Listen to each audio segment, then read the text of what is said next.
கிரிப்டோஸ்டி தமிழ் நண்பர்கள் அனைவருக்கும் வணக்கம். இன்னைக்கு நம்ம பார்க்க போற வீடியோ என்ன அப்படின்னு பாத்தீங்கன்னா, மார்க்கெட் வந்து கிராஷ் ஆயிருக்கு. ஸோ இதற்கான காரணம் என்ன அப்படிங்கிறத பார்க்கலாம்.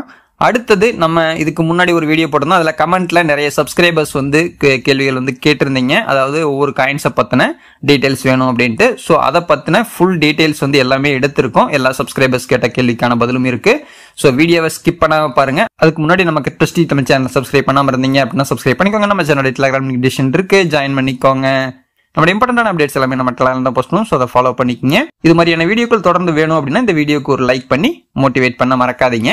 ஃபர்ஸ்ட், அதாவது இந்த கிராஷ்க்கான ரீசன் அப்படின்னு பாத்தீங்கன்னா, சைனா மீதான டேரிஃப் தான் காரணம். 100% அப்படின்னு போட்டதுனால அதிகாலை ஒரு 2:30 to 3 மணிக்கிட்டேயே வந்து மார்க்கெட் வந்து கிராஷ் ஆக ஆரம்பிச்சிருச்சு. அதுவும் சின்ன அளவிலான கிராஷ் கிடையாது, மிகப்பெரிய அளவிலான ஒரு அடின்னு தான் சொல்லணும். இவங்க வந்து டேரிஃப் தான் மெயின் ரீசன், இது புரிஞ்சிட்டோம். பட் இதுல இருக்கிற மிகப்பெரிய ரிஸ்க் ஃபேக்டர் என்ன அப்படின்னு பாத்தீங்கன்னா, மார்க்கெட் ஆல்ரெடி பீக்ல போறதுக்காக ரெடியா இருந்த சுச்சுவேஷன்ல இந்த மாதிரி ஒரு அடி விழுந்ததுனால இது பீக்ல மறுபடியும் டெவலப் ஆகிறதுக்கு ஒரு சில நாட்கள் தான் ஆகிறதுக்கு வாய்ப்புகள் இருக்கு. அல்லது இதே நிலை தொடர்ந்தால் கீழே கூட இறங்குறதுக்கு வாய்ப்புகள் இருக்கு. இப்போ ஒரே ஒரு வாய்ப்பு என்ன அப்படின்னா, டிசிஏ மெத்தட்ல பை பண்ணணும்னு ஆசைப்பட்டவங்களுக்கான ஒரு வாய்ப்பு கிடைச்சிருக்கு அப்படின்னா நம்ம சொல்லணும். ஓகேங்களா, ஆல்ரெடி இன்வெஸ்ட் பண்ணவங்களுக்கு மிகப்பெரிய அடியா இருக்கும். இப்போ உள்ள வந்தவங்களுக்கு வாங்குவதற்கான ஒரு நேரம், அதுவுமே வந்து ஒரே நேரத்துல மொத்தமா காயினையும் வாங்கிடாதீங்க. ஏன்னா பிரைஸ் இன்னுமே கூட இறங்குறதுக்கு வாய்ப்புகள் இருக்கு. அதாவது நல்லா புரிஞ்சுக்கோங்க, இது வந்து நம்ம சப்போர்ட் அண்ட் ரெசிஸ்டன்ஸ் மார்க் பண்ணி பை பண்றது செல் பண்றது இதெல்லாம் வேற. சென்டிமெண்ட் காரணமா இறங்குறதுக்கு எந்த ஒரு மார்க்கெட் இது இன்டிமேஷனுமே இருக்காது, சடனா இறங்கும். இதுதான் மார்க்கெட். இந்த ரியாலிட்டியை புரிஞ்சுக்குங்க. சரி, அடுத்தது இப்ப சிச்சுவேஷன் படி பாத்தீங்கன்னா, அதாவது டோட்டல் மார்க்கெட்டுடைய RSI வந்து பாத்தீங்கன்னா வெறும் 23 இருக்கு. அதாவது ஓவர் சோல்டுல இருக்கு. அதாவது எந்த ஒரு காயினை பை பண்றதுனாலும் ஓவர் சோல்டுல இருந்துச்சுன்னா நல்ல காயினா இருந்தா பை பண்ணுவோம். ஸோ அந்த மாதிரியான ஒரு சிச்சுவேஷன்ல இருக்குது அப்படிங்கிறத காட்டுறதுக்காக தான் இந்த இண்டிகேட்டர் வந்து எடுத்திருக்கோம். ஓவரால் RSI வந்து பாத்தீங்கன்னா 23. ஸோ பை பண்றதுக்கான ஒரு சிச்சுவேஷன். உடனே கண்ணை மூடிட்டு பை பண்ணாதீங்க. பிரைஸ் வந்து நீங்க டிசிஏ மெத்தட்ல கொஞ்சம் கொஞ்சமா தான் பை பண்றேன்னு பண்ணலாம். அடுத்து இந்த பிட்காயினுடைய பிரைஸ்ங்கிறது நம்ம இப்போ $1,11,000 வந்து நான் ரெக்கார்ட் பண்ண டைம்ல போயிட்டு இருக்கு. ஸோ மேபி இன்னும் கூட அது இறங்கலாம். இதன் மூலமா இந்த கிராஷ் மூலமா பல ஆயிரம் கோடி வந்து நஷ்டமா இருக்கு. நிறைய பேர்த்துக்கு வந்து நஷ்டமா இருக்கு. நிறைய டேட்டாஸ் வந்து கொடுத்துட்டு இருக்காங்க. 19 பில்லியன் வந்து லிக்விடேட் ஆயிருச்சு அப்படின்னு கொடுத்துருக்காங்க. ஒவ்வொன்றும் ஒவ்வொரு மாதிரி கொடுத்துட்டு இருக்காங்க. ஓகேங்களா, பட் ஹெவி லாஸ், சின்ன லாஸ் கிடையாது, ஹெவி லாஸ். சில பேர்த்துடைய போர்ட்ஃபோலியோல போய் பாத்தீங்க அப்படின்னா 50%, 60% கூட இறங்கி இருக்கும். டிபெண்ட்ஸ் அப்பான் உங்களுடைய காயின்ஸை பொறுத்தது. ஏன்னா நான் முதல்ல இருந்தே நான் சொல்ற விஷயம் என்ன அப்படின்னா, எப்பவுமே டாப் லெவல் காயினோட நிறுத்துங்கன்னு சொல்றதுக்கான காரணம் இதை நான் திருப்பி எல்லா வீடியோக்குள்ளேயும் சொல்றேன். இத்தனை முறை சொல்றதுக்காகவாவது நீங்க உங்களோட இந்த கேரக்டரை வந்து கொஞ்சம் மாத்திக்கிட்டீங்க அப்படின்னா லாஸ் ரேஷியோ இருக்காது அப்படிங்கறதுக்காக தான் சொல்றேன். ஓகேங்களா, ஏன் வந்து டாப் ரேங்கிங் சொல்றேங்கிறதுக்கு ஒரு சிம்பிளான லாஜிக்கு, மக்கள் அதிகமா எந்த காயினை வாங்குறாங்களோ அது வந்து மார்க்கெட் கேபிட்டல்ல டாப்புக்கு போகும். ஓகேங்களா, சோ டாப்புக்கு போகுது அப்படிங்கிறப்ப மக்கள் அதிகமா விரும்புற காயின்ஸ் டாப்புக்கு போயிருக்கு. வேற எந்த ரீசனுமே கிடையாது. ஓகேங்களா, சிம்பிளான லாஜிக் புரிஞ்சுக்கிங்கன்னு நினைக்கிறேன். பிகினரா இருந்தா கூட இது புரியும். ஸோ எல்லாரும் அதிகமா வாங்கும்போது பிரைஸ் ஏறுது. ஸோ அந்த மாதிரியான காயின்ஸை மட்டும் வாங்குங்க. என்னன்னே தெரியாம கடைசி அடிமட்டத்தில் இருக்கிற காயின்ஸ் எல்லாம் தயவு செஞ்சு வாங்காதீங்க அப்படின்னு சொல்ற முறை நம்ம வீடியோல சொன்னாலுமே கேட்கறது கிடையாது. யாராவது ஒருத்தர் உங்களுக்கு வந்து ஒரு அட்ராக்டிவா பேசுறாங்க அப்படின்ட்டு மிகப்பெரிய ஹைப் போகும் அப்படின்ட்டு ஏதாவது ஒரு 1-2 எக்ஸாம்பிளை காட்டி உங்களை ஏமாத்தி வாங்க வச்சிடறாங்க. இதுதான் நடந்துட்டு இருக்கு. ஸோ கொஞ்சம் கேர்ஃபுல்லா இருங்க. சரி, அடுத்தது இன்னொரு ஓவரால் டேட்டா வந்து எடுத்திருக்கோம். அதாவது எல்லா காயினுமே இப்போ டோட்டல் ஆல் காயின்ஸ் வந்து இப்போ ஒரு நாள் ஆவரேஜா பார்க்கும்போது கிட்டத்தட்ட 25%, ஆவரேஜா 25% எல்லா காயினுமே இறங்கியிருக்கு. ஒரு சில காயின் 5% இருக்கலாம், 10% இருக்கலாம். ஸோ ஓவராலா 25% இறங்கியிருக்கு. இதுல லேயர் 1 23% அண்ட் பிடிசி தவிர மற்ற காயின்ஸ் எல்லாமே 24%. ப்ரூஃப் ஆஃப் ஒர்க் காயின்ஸ் வந்து 20%. And next made in America base பண்ணி இருக்கிற இதுவும் வந்து 25% இறங்கியிருக்கு. ஸோ டிஃபை காயின்ஸும் 24% இறங்கியிருக்கு. ஓவராலா 25% எல்லாமே இறங்கி. அடுத்தது நம்ம முக்கியமான விஷயத்துக்கு வருவோம். மிகப்பெரிய காயின்ஸ் நீங்க வச்சிருந்தீங்க அப்படின்னா ஒரு சின்ன ஹைலைட்டுக்காக, இதுல டாப் 100 காயின்ஸ்ல அதிக அளவுல நஷ்டத்துல இருக்கிறது ஒரே நாள்ல 49.5, அதாவது ஐபி காயின் வந்து அடி வாங்கியிருக்கு. MYX coin, XPL 36%, TIA 33%. இது வந்து 24 மணி நேரத்தில் நடந்த டேட்டா தான். CRV வந்து 31%, ICP 30, ஸோ VET 30. ஸோ இதெல்லாமே பார்த்துக்கோங்க. இது எல்லாமே ஒரே நாளில் இவ்வளவு அடி வாங்கினது. அடுத்தது வந்து பாத்தீங்க அப்படின்னா 100ல இருந்து 200க்குள்ள கேபிட்டல் ரேங்கிங்ல இருக்கிறதுல வந்து பாத்தீங்கன்னா கவா, அதாவது 49% வந்து லாஸ்ட்ல இருக்கு. அடுத்தது அதே மாதிரி DEXE வந்து 49%, ஃபார்ட் காயின் 45%, இந்த மாதிரி டிவைடிஎக்ஸ் இதெல்லாமே வந்து பிரைஸ் எல்லாமே இறங்கி தான் இருக்கு. சரி, நம்மளுடைய சப்ஸ்கிரைபர்ஸோடைய கொஸ்டினுக்கு டேரக்டா போயிடும். ஏன்னா வீடியோ லென்த்தா போகக்கூடாதுங்கிறக்காக தான் கொஞ்சம் ஷார்ட்டா கொண்டு வந்துட்டு இருக்கேன். காலா காயின் இதுக்கு முன்னாடியும் நான் போட்டிருப்பேன், இப்பவும் நான் சொல்றேன். இப்போ நம்ம எடுத்திருக்கிற டேட்டா எல்லாமே உடனே செல் பண்ணிருங்கன்னோ வாங்கிருங்கன்னோ சொல்றதுக்கான கண்டென்ட் கிடையாது. நான் இதுல சொல்ல வர்ற விஷயம் என்னன்னா, ஒரு ஓவராலா ஒரு கால்குலேஷன் வச்சுக்கோங்க இதுல இருந்தே. அதாவது ஒரு ஆல் டைம் ஹைல இருந்து ஒரு 60% இறங்கியிருந்தா கூட நம்ம ஏத்துக்கலாம். ஓகேங்களா, 60% அல்லது 70% இந்த மாதிரியான கிராஷ் தானே. இதெல்லாம் இந்த சமயத்தில் நம்ம டேட்டா எடுத்தோம்னா கொஞ்சம் கிராஷ் அதிகமாக தான் இருக்கும். பட் இருந்தாலுமே 60 to 65 ரேஞ்சுக்கு மேலே இருந்துச்சு அப்படின்னா தயவு செஞ்சு அந்த காயினை வாங்காமல் இருக்கிறது நல்லது. ஏன்னா ஏதோ ஒரு காரணத்துக்காக பிரைஸ் அளவுக்கு அதிகமாக ஏற்றிட்டு இறக்கியிருக்காங்கன்னு அர்த்தம். சில பேர் உங்களை வந்து எப்படி அதாவது டைவர்ட் பண்ணுவாங்க அப்படின்னா, வேற ரொம்ப கீழே போயிருக்கு இந்த மாதிரி நேரத்தில் வாங்கணும், எந்த காயினை வாங்கணுங்கிற ஒரு வரைமுறை இருக்கு, அதுதான் முக்கியம். ஸோ ஃபர்ஸ்ட் காலா கேட்டிருந்தீங்க. காலாவை பொறுத்த வரைக்கும் ஆல் டைம் ஹைல இருந்து 98.8% கிட்டத்தட்ட 99% இறங்கியிருக்கு. இந்த காயின் மேல உங்களுக்கு நம்பிக்கை இருந்தா வாங்க, என்ன கேட்டா நான் வாங்க வேண்டாம்னு சொல்லுவேன். இப்போ ஏன்னா இது கிராஷ் நடந்துக்கிறதுனால இப்போ மிகப்பெரிய அளவுல அடி வாங்கியிருக்கு. ஆல் டைம் லோல இருந்து பை பண்ணதால வெறும் 92%, லான்ச் பண்ணதுல இருந்தே வந்து பாத்தீங்கன்னா வெறும் 92% தான் இன்னைக்கு டேட்டுக்கு ப்ராஃபிட் கொடுத்துருக்கும். பிராக்டிக்கலா தயவு செஞ்சு புரிஞ்சுக்குங்க. இதுதான் நான் சொல்ல வர விஷயம். காலம் நல்ல காயின் தான், இல்லைன்னு சொல்ல, ட்ரேட் பண்றதுக்கு பயன்படுத்துங்க, அதுவும் வேண்டாம்னு சொல்ல. லாங் டேர்முக்கு இதெல்லாம் தேராது. சிம்பிளா சொன்னா இதுதான். ஓகேங்களா, லாங் டேர்ம்னா இது வந்து 10 வருஷத்துக்குலாம் வச்சிருக்க முடியாது.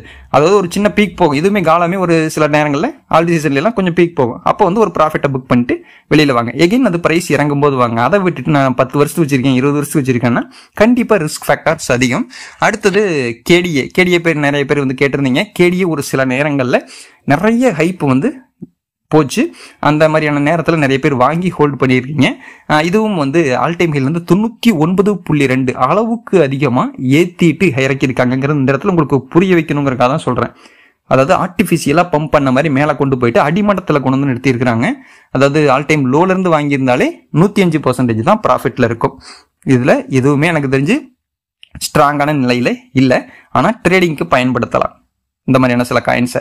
ஏன்னா இந்த ரொம்ப அடிமட்டத்துக்கு இறங்கிருச்சுங்கிறப்ப ஒரு டீசென்டான காயின்ங்கிறப்ப வாங்கி ஒரு 40 to 50% ப்ராஃபிட் பார்த்துட்டு எக்ஸிட் ஆகலாம். இந்த மாதிரி எல்லாம் வேணா பண்றேன்னா பண்ணலாம், பட் லாங் டேர்முக்கு தேராது. அடுத்தது அலைஸ் கேட்டிருந்தாரு. இதுவும் 99.2% இறங்கி இருக்கு. ஆல் டைம் லோல பை பண்ணியிருந்தாலே வெறும் 31%, 100% இந்த மாதிரி காயின்ஸை வாங்க வேண்டாம். வாங்கியிருந்தீங்க அப்படின்னா ப்ராஃபிட்ல ஆன உடனே எக்ஸிட் ஆயிட்டு வெளியில வர்றதுக்கு பாருங்க. அடுத்தது ஹெச்பார் பொறுத்த வரைக்கும் நல்ல டீசென்டான காயின் தான். ஆல் டைம் ஹைல இருந்து 71%. இந்த மாதிரி சூழ்நிலையில 71% ஏத்துக்கிற மாதிரியான ஒரு பக்குவம் தான். ஓகேங்களா, ஏன்னா வந்து இது டெவலப் ஆகிறதுக்கான பாசிபிலிட்டி. அதே மாதிரி ஆல் டைம் லோல இருந்து 1500% வந்து ப்ராஃபிட் கொடுத்துருக்கு. ஸோ வாங்கினவங்களுக்குமே நஷ்டத்தை கொடுக்கல. பேபி டோஜ் எப்பவுமே மீம் பக்கம் போக வேணாம்னு சொல்றதுக்கு ரீசன் இதுதான். இது வந்து இது கூட 84% தான் ஆல் டைம் ஹைல இருந்து இறங்கியிருக்கு. அண்ட் ஆல் டைம் லோல பை பண்ணினாலும் வெறும் 29%. சிம்பிளா சொன்னா லாபமே இல்லை. வாங்கின அன்னைக்குல இருந்து வச்சிருந்தவங்களுக்கு நாங்கள் லாங் டேர்ம் ஹோல்டர்னு சொல்றீங்க இல்லைங்களா, அவங்களுக்கெல்லாம் வெறும் 29% தான். அதுவும் ஆல் டைம் லோல வாங்கியிருந்தா மட்டும்தான் அந்த ப்ராஃபிட்டை பார்த்துருக்க முடியும். ஆக்சி இன்ஃபினிட்டி கேட்டிருந்தாங்க. ஆக்சி இன்ஃபினிட்டி எஸ்எல்பி ரெண்டுமே முடிஞ்சு போச்சு. ஏன்னா அது ஒரு ட்ரெண்ட்ல இருந்துச்சு. அப்போ வந்து நல்லா பீக் போச்சு, பிரைஸ் ஏறிச்சு. இப்போ கூட ஏறலாம். ஆனா ஏறலாமா அப்படின்னு நினைச்சுக்கிட்டு நம்ம பை பண்ணக்கூடாது. ஸ்ட்ராங்கா இது இருக்கும் அப்படிங்கிற மாதிரி இருந்தா மட்டும்தான் பண்ணணும். கண்மூடித்தனமா சில காயின்ஸை நம்புறீங்க, அந்த பழக்கத்தை எப்போ விடுறீங்களோ அப்பதான் நீங்க ப்ராஃபிட் பார்க்க முடியும். ஓகேங்களா, ஆக்சி இன்ஃபினிட்டி 99.1 ஆல் டைம் ஹைல இருந்து எவ்வளவு மிகப்பெரிய அளவுல பிரைஸ் இறங்கி இருக்கு. அடுத்தது எஸ்எல்பி, இதைய பேஸ் பண்ணி இருக்கிறதா இந்த எஸ்எல்பி காயின் 99.7 முடிஞ்சிருச்சு. அந்த காயின் முடிஞ்சிருச்சுன்னு தான் சொல்லுவேன். சிம்பிளா சொன்னா முடிஞ்சிருச்சு. இந்த முடிஞ்சு போன காயினுக்கு பில்டப் பண்றாங்கன்ட்டு போய் தயவு செஞ்சு வாங்காதீங்க. ஸோ ரொம்பவே கேர்ஃபுல்லா இருங்க. ஆல் டைம் லோல பை பண்ணியிருந்தாலே வெறும் 31% தான். அதனால சிம்பிளா சொல்லிட்டேன், எஸ்எல்பி ப்ராஃபிட்ல இருந்தா செல் பண்ணிக்கங்க, அவ்வளவுதான். இதை வந்து இந்த மாதிரி காயினை வாங்க வேண்டாம், எப்பவுமே வாங்க வேண்டாம். அடுத்தது சிஆர்வி 98%. இதுவும் வந்து ஒரு நல்ல காயினாக இருந்துச்சு. கொஞ்ச நாளாக வந்து அதனுடைய கண்டிஷன் சரியில்லை. ஆல் டைம் லோல வாங்கியிருந்தா 166% தான் ப்ராஃபிட்ல இருந்திருக்கும். இந்த மாதிரியான காயின்ஸுக்கு நான் எப்பவுமே ரெக்கமெண்டேஷன் கொடுக்குறதில்ல. இதெல்லாம் ட்ரேடிங்க்கு பயன்படுத்துற காயின். சில நேரங்களில் 30% ஏறும். ஸோ அந்த மாதிரி ப்ராஃபிட்ல பார்த்துட்டு எக்ஸிட் ஆகிக்கணும். ரொம்ப நாளைக்கு வச்சிருக்கிறதுக்கு ஆகாது அப்படின்னு சொல்றேன். இந்த லிஸ்ட்ல இருக்கிறது எல்லாமே நான் சொல்ற ஒவ்வொரு காயினை பத்தியும் லாங் டேர்முக்கு தான் நான் சொல்லிட்டு இருக்கேன். அடுத்தது கேஏஎஸ் நிறைய பேர் கேட்டிருந்தீங்க. இது டீசென்டான காயின் தான். இது வந்து ஒஸ்ட்னு சொல்றீங்களா, எதுவும் இல்லை. இந்த மாதிரி சமயத்தில் 74 இருக்கிறது சகஜமான விஷயம். ஏன்னா 65 சொல்லிப்போ என்னப்பா 74 ஓகேன்னு சொல்றேன். இது வந்து ஓரளவுக்கு டீசென்டான காயின் தான். என்ன எதை பேஸ் பண்ணி சொல்றேன்னா, ஆல் டைம் டைம் லோல இருந்து 3992% ப்ராஃபிட் கொடுத்துருக்கு.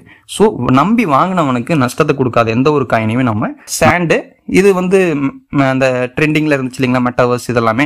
ஸோ அந்த மாதிரி சமயத்தில் வந்து பார்த்தீங்கன்னா அந்த சாண்ட்லாம் வந்து பீக்ல போச்சு. இப்போ அது கொஞ்சம் வீக்காக இருக்கு. சில நேரங்களில் ட்ரெண்டிங்ல போனால் மறுபடியும் ஏறக்கு வாய்ப்புகள் இருக்கு. பட் இதெல்லாம் ஆவரேஜ் லெவல் தான். அடுத்தது வெட்டு 94.8. ஸோ ஆல் டைம் லோவில் வாங்கினீங்கன்னா 818% ப்ராஃபிட் கொடுத்துருக்கோம். சுமாரான காயின் தான். அடுத்தது ஐஎன்ஜே, இதெல்லாம் ஓரளவுக்கு டீசெண்டாக இருந்த காயின் தான். இதெல்லாம் மோசம் போறதுக்கு வாய்ப்பு கிடையாது, ட்ரேடிங்க்கு பயன்படுத்திக்கிட்டு இருக்கலாம். ஓகேங்களா, அதாவது இதுவுமே ஆல் டைம் லோல இருந்து 1200% ப்ராஃபிட் கொடுத்துருக்கு. நம்பி வாங்கினவங்களுக்கு, லாங் டேர்ம்ல வாங்கினவங்களுக்குமே ப்ராஃபிட் தான் கொடுத்துருக்கு. அடுத்தது டிஏஓ 63% இறங்கியிருக்கு. இதெல்லாம் ஒஸ்ட்னு நம்ம சொல்லவே முடியாது, ஏன்னா வந்து அளவுக்கு அதிகமான ப்ராஃபிட் கொடுத்துருக்கு. 99.3 நான் இருந்தால் இந்த காயினை வாங்க வேண்டாம்னு தான் சொல்லுவேன். இப்போ முதல் கொண்டு வாங்க வேண்டாம் தான் சொல்லுவேன். லக்கை பேஸ் பண்ணி எந்த ஒரு காயினுமே வாங்காதீங்க. அடுத்தது ஆல் டைம் லோல இருந்து வெறும் 25% தான் ப்ராஃபிட் கொடுத்துருக்கு. டிஐஏ, இந்த டிஐஏ காயின் பொறுத்த வரைக்கும் 95% ஆல் டைம் ஹைல இருந்து இறங்கி இருக்கு. ஆல் டைம் லோவில் பை பண்ணியிருந்தீங்க அப்படின்னா 59% ப்ராஃபிட்டில் இருந்திருக்கும். அண்ட் இதெல்லாம் வந்து ரீசெண்டாக லான்ச் ஆன காயினால இதையே நம்ம குயிக்காக ஜட்ஜ் பண்ண முடியாது. ஓகேங்களா, ஸோ அதுதான் உண்மையான விஷயம். அதுக்குன்னு 95% இருக்குது ஒஸ்ட்னு சொல்ல முடியாது. ஒவ்வொன்றுக்கும் ஒரு காரணத்தின் மூலமாக தான் நம்ம சொல்ல முடியும். அடுத்தது வந்து பார்த்தீங்கன்னா ஜிஆர்டியோடைய ப்ரைஸுமே ஆல் டைம் லோவில் இருந்து 40% தான் மேலே இருக்குது. ஆல் டைம் ஹைலேருந்து 97% இறங்கி இருக்கு. கிட்டத்தட்ட 4-5 வருஷம் கழிச்சுமே பெருசாக முன்னேற்றம் இல்லை.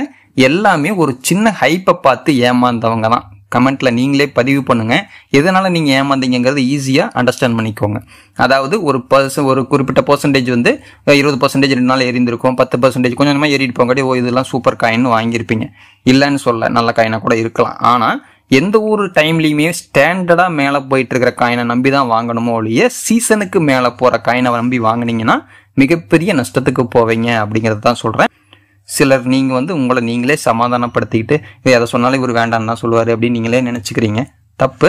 டாப் ரேங்கிங்ல இருக்கிறதுல வாங்கினீங்கன்னா ரிஸ்க் ஃபேக்டர் குறைவு. நான் அப்பளையாவே சொன்ன மாதிரி தான், இது ஒரு சின்ன சைக்காலஜி தான். அதாவது மக்கள் எல்லாரும் அதிகமா வாங்குற காயின் எதுவோ அதுதான் டாப் ரேங்கிங்ல நிற்கும். எல்லாரும் எதை லைக் பண்றாங்களோ அதுதான் பிரைஸ் ஏறும். சிம்பிளான லாஜிக். எல்லாரும் வேண்டான்னு ஒதுக்குற காயின் பிரைஸ் வந்து செல் பண்ணிக்கிட்டே வருவாங்க, விலை இறங்கிட்டு போகும். பேசிக்கா இது ஷேர் மார்க்கெட்டுக்கும் இதே விதிமுறை தான். இதை விட சிம்பிளா சொல்லவே முடியாது. அடுத்தது ரோஸ் காயின் 96.8 ஆல் டைம் லோல இருந்து 40% தான் இன்க்ரீஸ் ஆயிருக்கு. இதே மாதிரியான காயின்ஸை நம்பாம இருக்கிறது நல்லது. நான் எப்பவுமே இந்த ட்ரேடிங்க்கு வேணா இதெல்லாம் வேணா பயன்படுத்துறேன்னா அது உங்களுடைய இஷ்டம். லாங் டேர்முக்கு இதெல்லாம் நம்பி வாங்கினீங்க அப்படின்னா கடைசியில கஷ்டப்பட போறது நீங்க தான். அடுத்தது ஜாஸ்மி, இதெல்லாம் வந்து காசு வாங்கிட்டு நிறைய பேர் வந்து ப்ரமோட் பண்ணாங்க. உங்களுக்கு தெரியாமல் கூட இருந்திருக்கலாம். அது அந்த மாதிரியான ப்ரமோட்டர்ஸை நம்பி வாங்கி வீணா போனவங்க நிறைய பேர் இருப்பீங்க.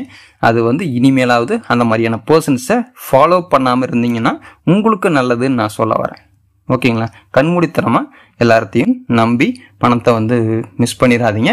99.8% அங்கே வெறும் 2% ஆல் டைம் ஹைல இருந்து இப்போ வெறும் 2% அப்படின்னு என்ன? Artificial pumping. மக்கள் கிட்ட எல்லாமே ப்ரமோட்டர்ஸ்கிட்ட காசு கொடுத்து இந்த வீடியோவை போடு, ப்ரைஸ் ஏற்றி விடு அப்படின்ட்டு ஹைப்பை காட்டி விட்டு எல்லாரும் வாங்கினதுக்கு அப்புறம் செல்லிங்கை போட்டு முடிச்சு விடுறது.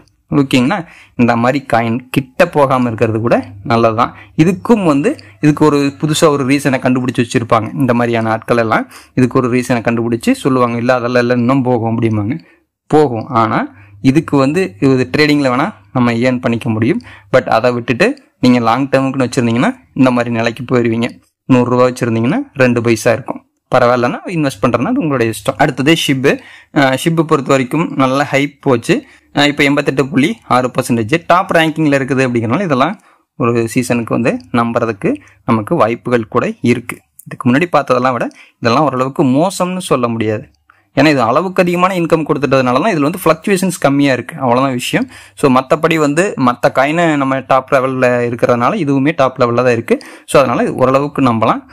அதுக்குன்ட்டு நம்ம ஃபுல் இன்வெஸ்ட்மெண்ட்டையும் கொண்டு போய் மீம் காயினில் போடாதீங்க. அவ்வளோதான் இந்த வீடியோ அப்படிங்கிறது. இந்த வீடியோ உங்களுக்கு பிடிச்சிருந்துச்சு அப்படின்னா லைக் பண்ணுங்கள், உங்களுடைய ஃப்ரெண்ட்ஸ்க்கும் ஷேர் பண்ணுங்கள். மீண்டும் அடுத்த வீடியோ சந்திக்கும் முறை வந்துட்டு நான் உங்கள் தாம். நன்றி.